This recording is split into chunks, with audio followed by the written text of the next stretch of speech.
I think it's been obvious for a while now, but in my last video, I did finally announce my pregnancy with our fourth sweet little baby, and today I'm going to give you an update and just talk a little more about that. But first, I want to share with you something that becomes part of my daily routine as I near the latter half of my pregnancies, and that is Nora tea, but with some delicious add-ins. So if you don't know much about Nora tea, it stands for nettle, oat straw, red raspberry, and alfalfa. I drink this throughout my pregnancies and increase the amount as I near the end of the pregnancy. So right now I'm drinking about a pint of it a day. Towards the end of my pregnancy, I'll be drinking close to a quart, if not more. It's a very beneficial source for minerals during pregnancy for mama and baby, and also great during postpartum for the recovery time. It also can decrease blood loss at birth. Even if you drink it during labor, it can even stop hemorrhaging in its tracks.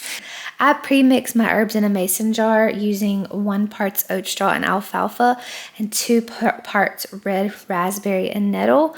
And then I just dip off a couple of tablespoons and mix it into my jar to make my tea for the next couple of days. I'll actually show y'all the process of that in a future video. And then to add some flavor, add a splash of maple syrup and a juice of an entire lemon. Then I'll also add 2 drops of chlorophyll for its benefits of copper. Copper is the underrated mineral in our bodies. Everyone is always stressing about the iron, especially in pregnancy, but no one understands the role copper plays in regulating the iron recycling system. I can link 2 podcasts that go into full depth on this, like very sciencey, very in-depth research on this topic. And it's something I've been very interested in, especially for pregnancy. Contrary to the belief, no one actually needs more iron. We are all full of iron. Our earth, our atmosphere is full of iron. The foods we eat, especially if you grew up on a 90s diet, are full of iron. We don't need more iron. It's just stuck in our tissues because we don't have enough copper in the body to release that iron into that iron recycling system.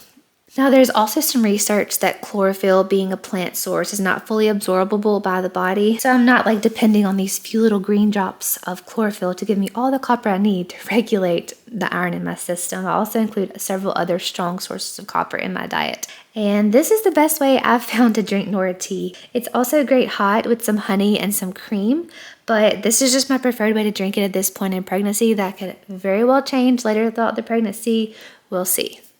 All right, let's move on to talking about this 4th pregnancy with our sweet little baby, which our entire family is so excited about.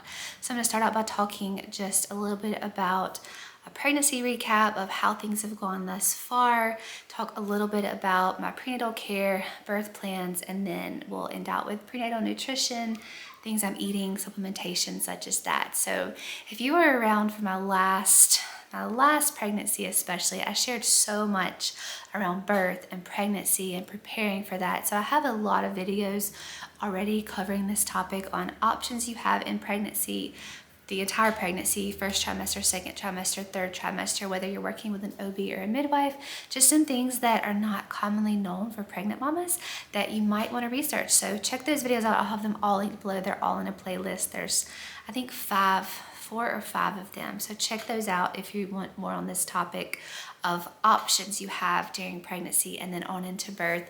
And then I've shared my birth stories on this channel. So I have a lot of birth content. So I'm just gonna give more recaps in this pregnancy. I'm not gonna go as extensively in depth as I have in the past because I've already made videos on all of this stuff and none of it's really changed. So the content there would be very repetitive. So I will have those videos linked. Anytime I talk about birth, I will reference those videos for in case you want to go back and check them out. So I am well into my 2nd trimester now. This pregnancy has gone beautifully. I say all the time, I forget that I'm pregnant. I've been very fortunate and blessed to have such an easy pregnancy. All of my pregnancies have been fairly easy. They've gotten easier and less stressful in my body since I've changed a lot of things in our diet. So I wouldn't necessarily say that mamas are fortunate when they have easy pregnancies. A lot of it goes into how that mama is treating her body, how she is fueling her body, what she's putting around and in her body. So there's a lot there, but that's in previous videos. We won't jump into all of that today. So I am not actually going to be sharing my due date this time around, kind of just for personal opinions. I've found in the past that when I share my due date, even like due week, everyone, I know they mean well, is constantly asking me, when are you due? Is baby here yet? I haven't seen any pictures of baby. I've been asking so-and-so if you've had the baby yet. And while I know people mean well and they just want to show their excitement for the baby, and I love that, it's more of a mental block for me because I'm constantly hearing, oh, you're due this day, you're due in a week, you're past due, you're overdue. And when I hear that term overdue, I feel like we're referring to a library book. And that's not what babies are. They come in their perfect timing from God. When God is ready for them to come, when baby knows they're ready, they will signal the hormones to start introducing labor. And I am perfectly fine with that. I am perfectly fine on waiting on baby until they are ready to come. So that's just kind of a personal opinion. I know some people get offended by that when you don't tell them your exact due date or even due week, but just a personal opinion, it's all mental for me, and it just sort of starts to wear on me when I constantly hear, oh, you're overdue by 5 days, you're overdue by 3 days, you're overdue by such and such. And I had a very traumatic first birth with that exact experience of being overdue with my first child, and it's not something I want to keep reliving, and just a personal opinion of mine. So I am due in the summer, but I will not be sharing the exact time of when baby is due. But so my energy levels in the first trimester were pretty normal. Those first like 4 or 5 weeks, I remember having lower energy in the evenings. Just when I would be cooking dinner, I would just get really tired. Thankfully, no nausea. I did have very, very, very few nausea bouts with my first 2 pregnancies. Never actually got sick, so thankful for that. But with my last 2, since I've introduced a lot of the minerals and the nutrition that our family consumes that I share a lot about here, no nausea whatsoever. So I can't stress enough in learning to properly fuel your body, learning to properly balance out your hormones, estrogen and progesterone mainly, before conception, and it's going to pay off in pregnancy. You will have a much smoother pregnancy if you get all of that balance, those mineral levels, those hormone levels balanced before conception. My first trimesters are very uneventful. Pretty much my entire pregnancies are uneventful because we are planning a home birth. This will actually be my 3rd home birth. If that's in the Lord's will for us to have a home birth, I know things can always change. These can always arise that changes our plans, but we are totally okay with that. But we are planning for our 3rd home birth. So that kind of makes the pregnancy very uneventful. I'm not going to an OB office every month. I do have a midwife. I've shared about that in the past. With my past 2 pregnancies, I've had the same midwife. I have her again. She's absolutely amazing. But I've actually talked with her this time. I'm actually seeing her even less in this pregnancy than my last 2. Just more so, I'm very confident in monitoring my own symptoms at this point, monitoring my blood pressure levels, my energy levels, my nutrition, monitoring baby's positioning. I've did a lot of practicing on baby belly mapping in my last pregnancy. I have a whole video on that. It's actually a really fun video. Pretty confident in doing that, and definitely I will double check things with her as we progress in the pregnancy. But just for me personally, I like a very hands-off approach in pregnancy as well as in the birth. So that's kind of how this pregnancy has been. It's been very hands-off, just me personally staying attuned to baby's little kicks. They're very, very subtle right now, the sweetest little kicks. I'm so excited to feel them more and more and to actually start feeling positioning of baby. But just personal opinion, this has just been a very, very, very laid back pregnancy thus far. A little bit about my first 3 births. If you've been around, you've probably heard my story. Like I said, you can actually watch stories of all 3 of my births here on this channel. I'll link them below. So my first birth was in a hospital. I went in knowing nothing about birth. When I got pregnant, I went into the OB office. I was gonna do everything she told me to do. And when they asked me if I wanted the epidural, I was like 12 weeks pregnant. I was like, sure, whatever, didn't everybody have an epidural? I started just researching more and more about the natural birth process and how God intended our bodies to birth. And that kind of led me to go into a more natural approach for birth that was in a hospital. It didn't turn out as natural as I wanted it to be because there were interventions pushed upon me. Like I already said, I was overdue according to the OB office, but I was pressured. I was pushed to have interventions. You can watch the whole story, but not without a lot of fighting. I was literally in contractions having to deny things and have my doula and my husband fight for me that I didn't want this and I didn't want this. And that just really turned me off to that setting of having to continually advocate for myself. And it just totally turned me off to that setting. I know many women have beautiful hospital births, even in a natural setting. It just wasn't the case for me. So that led me to learn more about home birth for my second birth. a second child, we had a beautiful home birth with her. Our midwife was here for about 20 minutes before she was born. Again, that video is up on my channel. You can watch it if you're interested. And then, of course, after that beautiful home birth, I wanted to have another home birth. So my third most recent child, who was born a little over a year and a half ago, she actually was a planned home birth. My midwife came. Nothing was progressing, so she left. Things progressed almost immediately, and within an hour and a half after she left, we had a baby. My husband caught her. She made it back about 45 minutes after the birth. So technically it was an unplanned free birth, and I know a lot of people get very upset about that topic of, well, that's just negligible for your health and your baby's health, and I totally understand. But what most people don't truly understand is how natural birth works. And I get so many negative comments on my birth videos. I get some beautiful, kind comments of people who are inspired and who love seeing our birth stories, but then I get also some very negative comments of mainly people who are against home birth, against birthing in the natural way outside of the hospital. And I totally agree that there are instances where a hospital and OB expertise in that setting, where there are emergency situations, if an emergency arises, you can immediately be in that scenario to have that taken care of. But if you really are interested in home birth, and you've had people try to scare you away, like all the comments I get on my birth videos, research and start learning about the true natural design for birth. God really designed the female body to birth, and he designed it to birth well.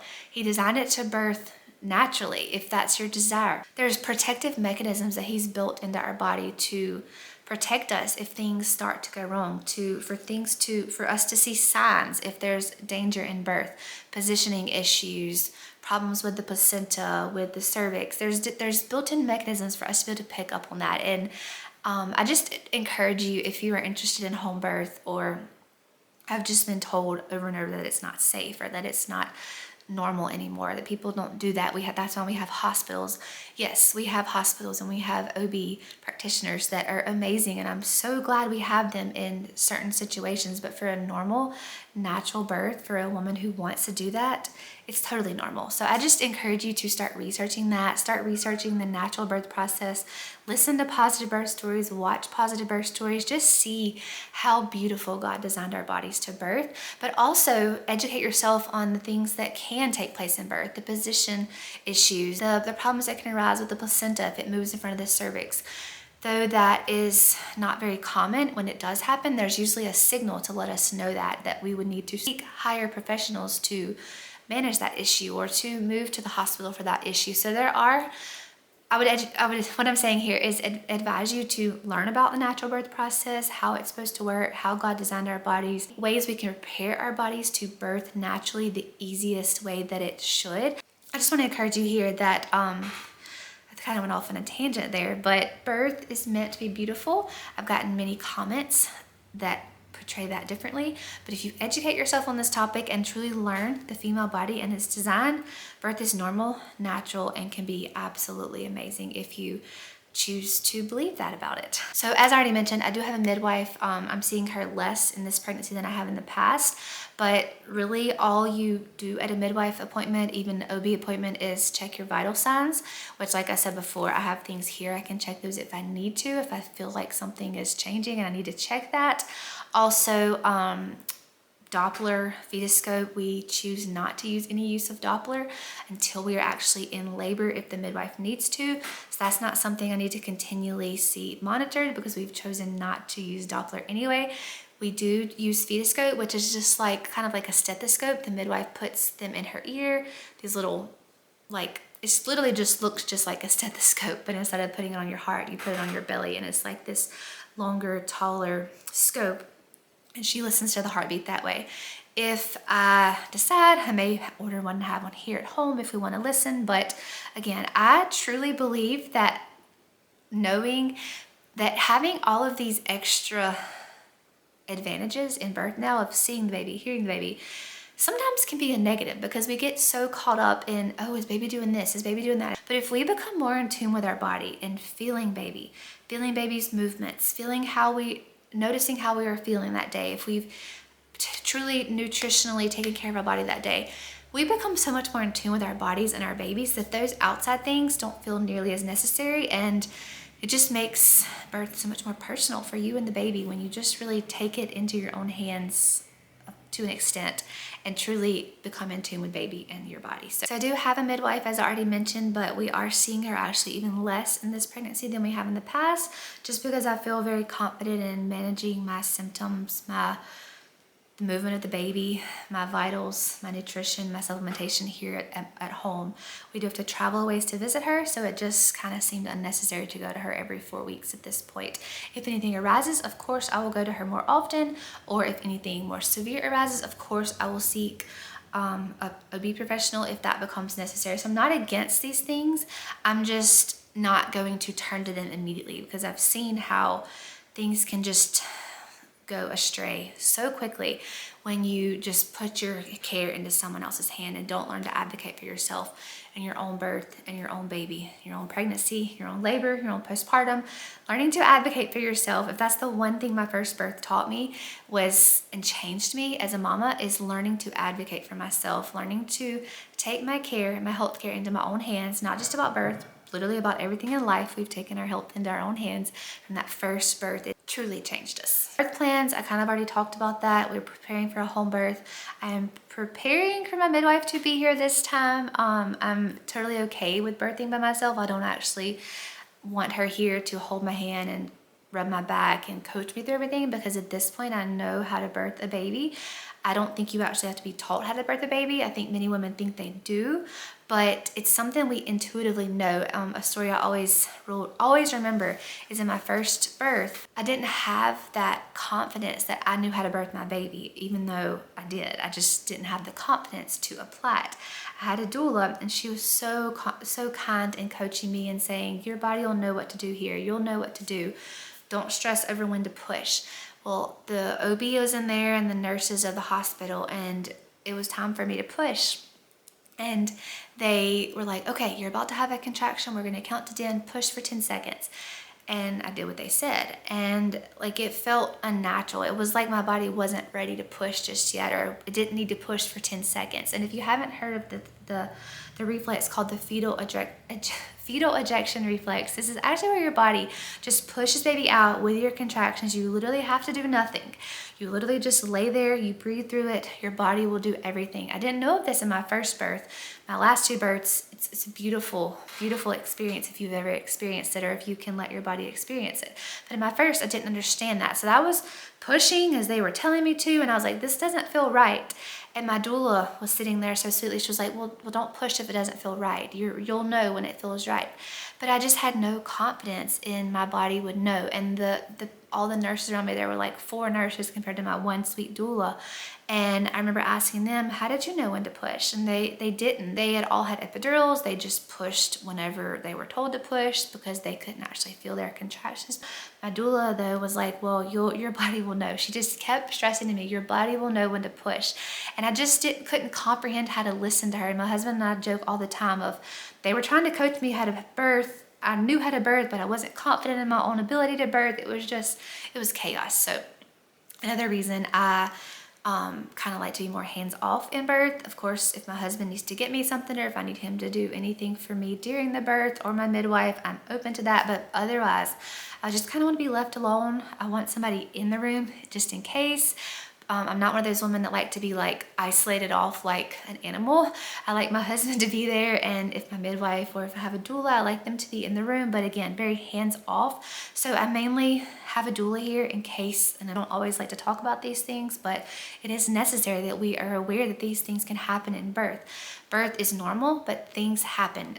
It's normal to drive a car down the road, but you can have a wreck. Things happen. So things such as if the baby needs resuscitation at birth, if there's any sort of postpartum hemorrhage, which I go to great lengths to prevent that, so I really hope there wouldn't be, or things such as positioning issues. If we notice something and I need help maneuvering, getting baby into a different position, doing any of those natural techniques, I like to have the midwife here for that. And she's just a sweet, confident it's just, there's some confidence in having a midwife in the room.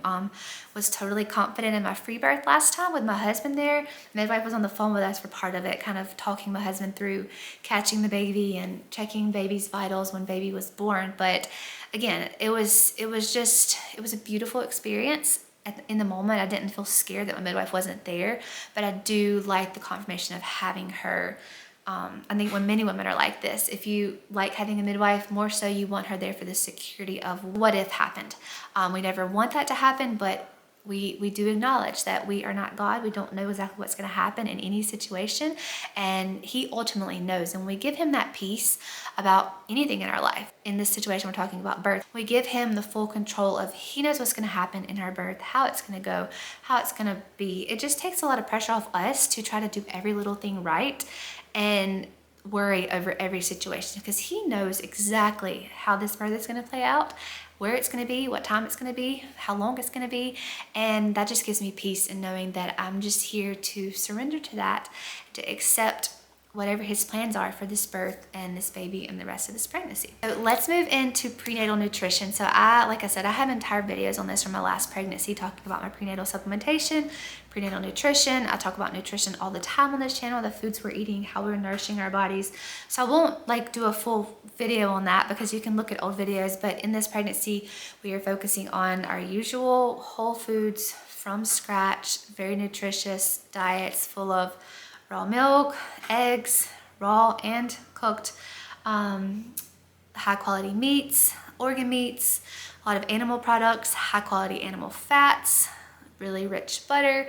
Our cow should be calving soon, so I'm so excited to have fresh milk and butter from our own cow at the end of this pregnancy, because fresh butter, there is nothing better as far as nutrition wise. I know that our society does not understand that. They have skewed us and lied to us to believe differently, but fresh butter, I've been doing a lot of research on this lately, especially in pregnancy, is so vital for pregnant mamas and growing children, for our brain health, the baby development, brain health in young children. So we are very excited to have fresh butter hopefully here in just a few months when our cow calves, which will be kind of right at the last few little bit of my pregnancy. So I'm so excited about that. So when you're using good quality ingredients and cooking them from scratch at home, I don't think you really can go wrong. I mean, there are gaps in our nutrition as far as our soil depletion, things that are sprayed on our soil. So I do agree with that. There can be gaps in our diet, especially if we're not sourcing everything from our own land and we don't know exactly how things are raised, grown, sprayed, etc. So there is room for supplementation, but for me, I don't stress over that. The supplements that I'm taking currently are beef liver, sometimes in the pure food form. Sometimes I take the desiccated form. I'm taking magnesium supplement in the capsule form as well as the liquid form. I've talked about all this on this channel. And Shilajit, that's a really high quality supplement full of minerals, trace minerals, and I'm trying to think, there's one more. I take a mushroom supplement for immune support, and then chlorophyll. Chlorophyll is actually what I showed you at the beginning of this video, the green drops. Again, copper competing with iron. There's a whole research on that. On many pregnant women are told they're low in iron when they're actually low in copper. The iron is stuck in their tissues and the copper is not allowing the iron to absorb into their bloodstream. I can link a podcast on that if you're interested. If you've been told you had low iron, that you need to take an iron supplementation. There is literally no way anyone on this earth to be low in iron, because it's literally in everything. It's in fortified foods. If you grew up on a 90s diet, you are not low in iron. It's trapped in your tissues because you don't have enough copper to release it. I will link to actually a really good podcast on this topic, and that is why I'm trying to include copper in my diet anyway. So I also take bee pollen and eat a lot of beef liver whenever we can include it in our diet. So those are my supplements. Those may not be the same supplements you need. I don't take a true prenatal, a one size fits all, because I think prenatals can be very misleading. They can also give us a false sense of security that we are getting all of the nutrition we need for our baby, when in all actuality, it's not a one size fits all. We kind of need to learn our bodies, what our bodies need, or take it from more of a whole foods approach and learn to consume those ancestral foods that we would have consumed hundreds of years ago anyway. So that's my supplements. I have another video from the past that included my supplements from my last pregnancy. A few of those I don't take anymore. just because I've changed and grown in the things we eat since then.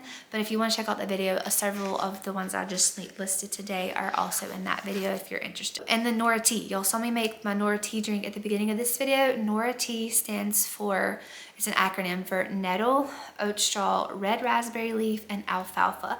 These are 4 herbs that are so nutritious for a pregnant mama and baby. It can actually help prevent postpartum hemorrhaging. So I actually consume it through my entire pregnancy. The way I showed you in the beginning of this video makes it so delicious. In my last pregnancies, I was just drinking it plain with like honey, and it's good. But the way I showed you today is the best way to drink it. It's so delicious that way. So if you are wanting to introduce Nora tea for the health benefits of pregnancy, it's also great in postpartum. Try it the way I showed you at the beginning of this video. It's the best way I've had it yet. I also like to have Nora tea ready in the fridge to drink during labor, because like I said, it helps with preventing postpartum hemorrhaging, and it can actually stop it in its tracks if you are consuming that and you are consuming it regularly through the pregnancy and then also into the birth. We also have some herbs on hand. My midwife brings some, and she told me that this time she would give me some ahead of time in case she doesn't make it to the birth again.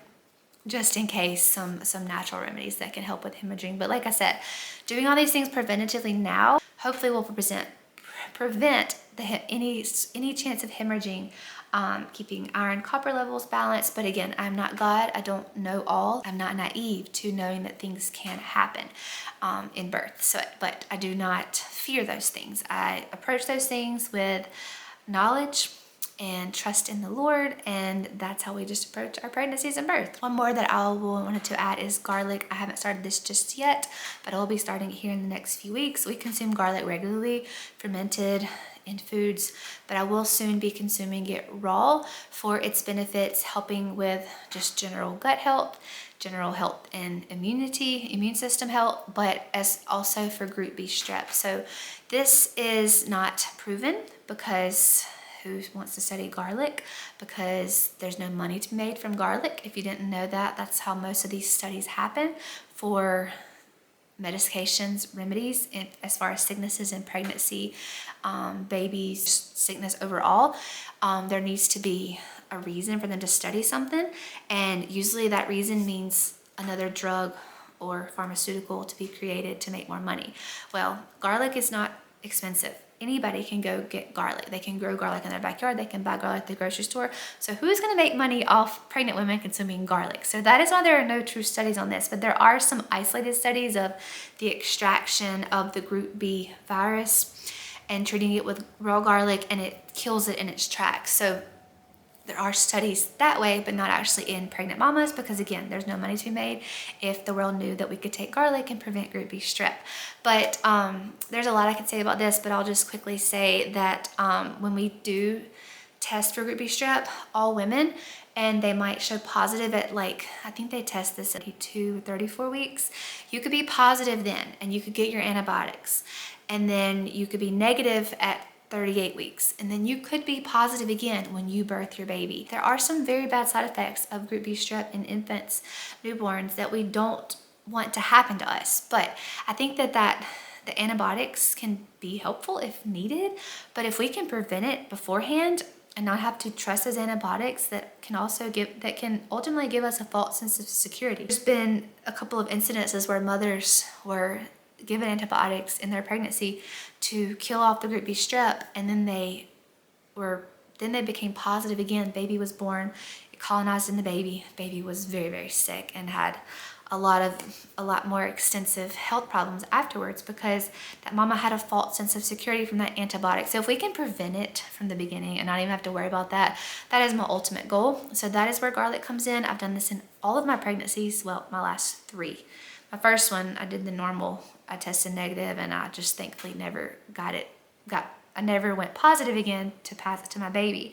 So this is actually not the norm in other countries. Other countries don't screen all mamas. If something arises, they more or less screen baby. If something arises, then they will screen mama and treat her for it. But it's just, I think, more of a money thing here in America. There's money made off the testing. There's money made off the antibiotics. No money is made off of garlic. So that's what it boils down to. If you want to do some more research on garlic and group B strep, I'll link some articles, some research below for you to test that out. But I do chop my garlic. I either plain, I put it on top of toast, sourdough bread, avocado, or just eat it plain. Okay, so I have talked a lot. Like I said, this is kind of going to be my one big recap of this pregnancy so far, kind of in my second trimester here. I won't be doing these like weekly, monthly updates like I did in the past. I won't be doing so much of the pregnancy talking as I did in the past because I already have videos on all of that.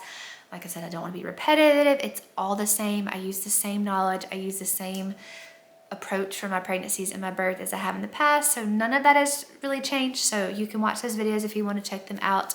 From my last pregnancy, I did like an entire series on birth and options and supplementation and my birth plan and what I was having prepared for birth. So I probably won't be talking as much about it this pregnancy, but probably closer to the end, I'll show you some things I'm getting ready for baby as far as food-wise. For the baby, there's really nothing I get ready for the baby because all babies really need is their mama and love, nutrition, comfort, safety, a few pairs of clothes. There's not gonna be tons of getting ready for baby. That's a whole other topic of all I've learned of what babies actually need when they're newborn, contrary to what society tells us baby needs. So I won't be doing any videos like that, but I will probably do some sort of meal type video. I always like doing those, and it always also motivates me to prepare meals for myself in the postpartum as well as my family. I have my mom and my mother-in-law are also very kind at helping our family prepare for meals when baby comes, for feeding the rest of my family. I focus really much on broth and really nutritious, easily digestible foods in the postpartum time, which I probably will talk more about closer to the end of this pregnancy. So that will conclude this pregnancy chat. Next week we'll be back to our regular homemaking content that y'all all see all the time on this channel, in the kitchen, mothering, homemaking, all of that. So I'm so excited about this pregnancy. Y'all will definitely see my bump growing here in the next months, and we are just so excited to welcome this fourth sweet little baby into our family.